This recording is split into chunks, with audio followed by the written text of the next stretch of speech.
மகாநதி சீரியல்ல அடுத்து என்ன நடந்துச்சுன்னு மட்டும் கேளுங்க. இந்த பக்கம் பார்த்தா விஜய் காவேரிக்கு எல்லா ஃப்ரூட்ஸும் நறுக்கி கொடுத்துட்டு இருக்காரு. காவேரி அதை பார்த்துட்டு விஜய் நமக்காக பண்றாரு. நமக்காக ஃப்ரூட்ஸ்ல வாங்கிட்டு வந்து டாக்டர் கிட்ட கன்சல்ட் பண்ணி கஷ்டப்பட்டாருன்னு பாசத்தோட காவேரி விஜய பார்த்துட்டு இருக்கு. விஜய் கட் பண்ண எல்லா ஃப்ரூட்ஸும் காவேரிக்கு கொண்டு வந்து கொடுக்கறாரு. கொண்டு வந்த எல்லா ஃப்ரூட்ஸும் ஊட்டி விட்டுட்டு ஊறாரு. காவேரி கண் கலங்கி கண்ணீரோட நம்ம அம்மா போல பாத்துக்காருன்னு பாக்குது. அந்த நேரம் பார்த்து காவேரி அம்மா அந்த பக்கம் வராரு. விஜய் ஓடி போய் கதவு பின்னாடி ஒளிஞ்சுகிறாரு. காவேரி கிட்ட இங்க என்ன பண்றன்னு அவங்க அம்மா கேட்க, காவேரி சும்மாதாமா உட்கார்ந்துருக்கேன்னு சொல்ல, சரி நான் போய் சமைக்கிறேன்னு போயிட்டான்னு காவேரி அம்மா கிளம்பிருச்சுன்னு போய் பாக்குது. அப்புறம் காவேரி டோர் போய் லாக் பண்ணது குமரன் கங்கா கிட்ட சொல்லிட்டு இருக்காரு. இன்னைக்கு கூட அந்த வெண்ணிலாவோட நிலைமை எப்படி இருக்குதுன்னு விசாரிக்க போனோம் கங்கா. அங்க பார்த்தா விஜய் வந்திருக்காரு.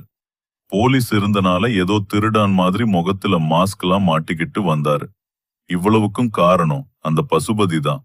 அவளை சும்மாவே விடக்கூடாது. ஆனா கங்கா சொல்லுது அவனை சும்மா விடக்கூடாதுதான். ஆனா நம்ம கடைய சரி பண்ணணும், வர கஸ்டமர் இருக்கு, பதில் சொல்லணும்னு சொல்லிட்டு வாங்க கடைக்கு போகலான்னு கங்கா குமரனை கூட்டிட்டு போகுது. இந்த பக்கம் பார்த்தா காவேரி பேசிக்கிட்டு இருக்கு. அப்பா விஜய் சொல்றாரு, நான் ஹாஸ்பிட்டல்ல நிவினையும் குமரனையும் பார்த்தேன். காவேரி கேக்குது, எதுக்கு வந்தாங்கன்னு. என்னங்க சொல்றீங்க? ஹாஸ்பிட்டல் எதுக்கு? நீ வினியன் குமரன் மாமாவையும் பாத்தீங்க. அவங்க வெண்ணிலாவோட நிலைமை எப்படி இருக்கிற கேட்க வந்திருக்காங்க. அதனாலதான் அங்க வந்து பார்க்க வந்திருக்காங்க. அங்க பார்த்தா வெண்ணிலா வாட சுட்டி ஒரே போலீஸா இருந்துச்சு. உடனே நாங்க அங்க இருந்து கிளம்பிட்டேன்.